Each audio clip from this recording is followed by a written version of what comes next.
তৃতীয় অধ্যায়ের সার সংক্ষেপ। গীতার তৃতীয় অধ্যায় হল কর্মযোগ। শ্রী ভগবান অর্জুনকে বলছেন, হে পার্থ, কর্মযোগ অবলম্বন করো। তুমি যদি কর্মবিহীন হও তবে তোমার শরীর যাত্রাও নির্বাহ হবে না। তোমার দেহের শ্বাস প্রশ্বাস আপনা আপনি হচ্ছে, তাতে তুমি বাধা দিতে পারছো না। হে পার্থ, তুমি ক্ষত্রিয়, যুদ্ধ করাই তোমার ধর্ম। উত্তরে অর্জুন বলিলেন, তৃতীয় অধ্যায়ে কর্মযোগ লয়ে শুনো হে অর্জুন কথা।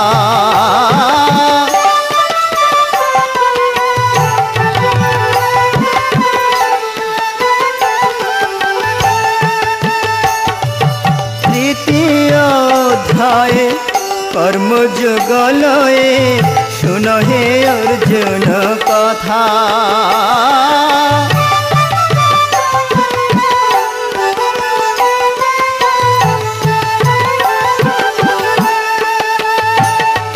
শুনো হে অর্জুন কথা, শুনো হে অর্জুন কথা।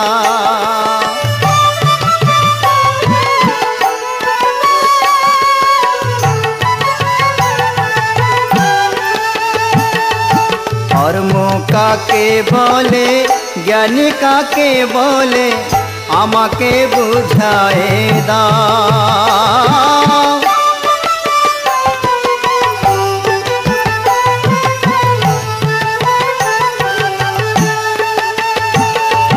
কর্ম কাকে বলে, জ্ঞান কাকে বলে, আমাকে বুঝায়ে দাও।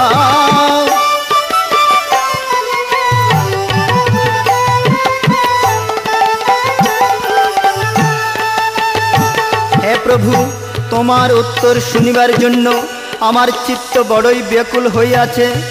আমাকে আশার বাণী শোনাও প্রভু। প্রাণের কৃষ্ণ আমার,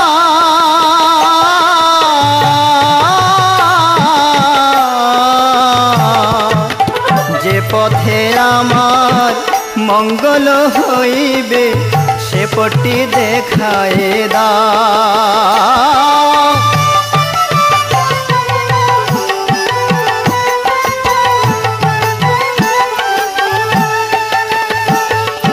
যে পথে আমার মঙ্গল হইবে সে পথটি দেখায়ে দাও।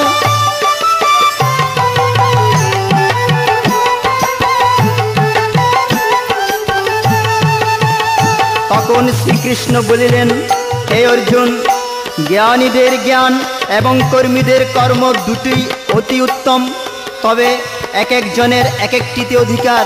তাই অর্জুন আবার বলছেন, নিষ্কাম কাকে বলে, সকাম কাকে বলে, আমাকে বুঝায়ে দাও।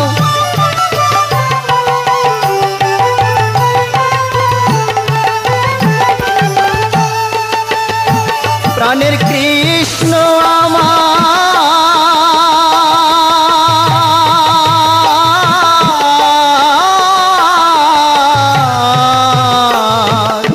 এ দুটি কথা জিজ্ঞাসিল পার্থ, শ্রীকৃষ্ণ বুঝায়ে বলে।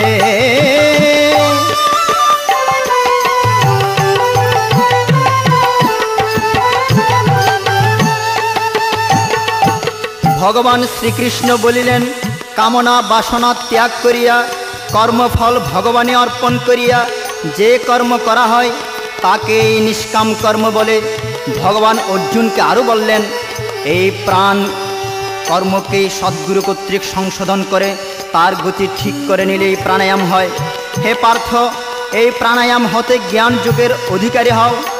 যিনি এইরূপ যোগযুক্ত তিনি অচিরেই ব্রহ্মপ্রাপ্ত হন।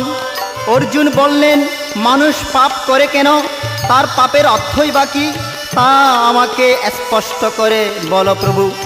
ভগবান শ্রীকৃষ্ণ উত্তরে বললেন, হে পার্থ, কাম ও ক্রোধ দুটি হচ্ছে দুর্জয় রিপু। রজগুণ হইতে তাদের উৎপত্তি। কাম হল জ্ঞানের চিরশত্রু, ইহা জ্ঞানের জ্ঞানকে ঢাকিয়া রাখে। মন বুদ্ধি ইন্দ্রিয় ইহারা কামনার স্থান। হে অর্জুন, আগে ইন্দ্রিয় সংযত করো, তবেই কামকে জয় করিতে পারিবে, এই মোক্ষ লাভ হইবে। ভাই ভক্তরা গেয়ে ওঠে, কি আছে আমার পূজার উপচার, কি দিয়ে পুজিব বলো।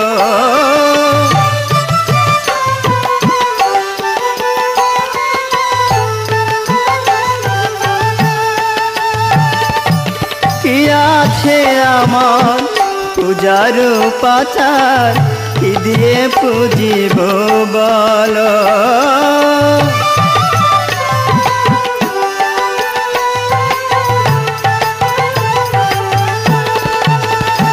আমার যা ছিল সম্বল নয়নের জল, তাহাও তো শুকিয়ে গেল।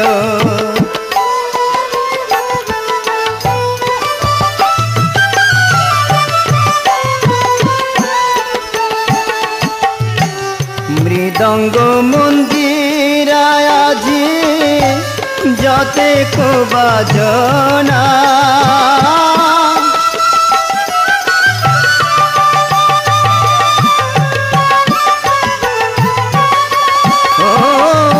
প্রভুর করুণা ছাড়া বাজে না বাজে না।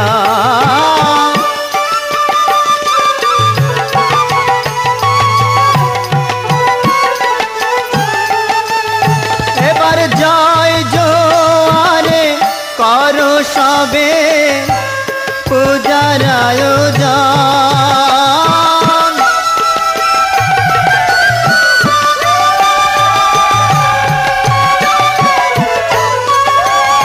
এবার মনের বাঞ্ছা পূর্ণকারী স্বয়ং নারায়ণ।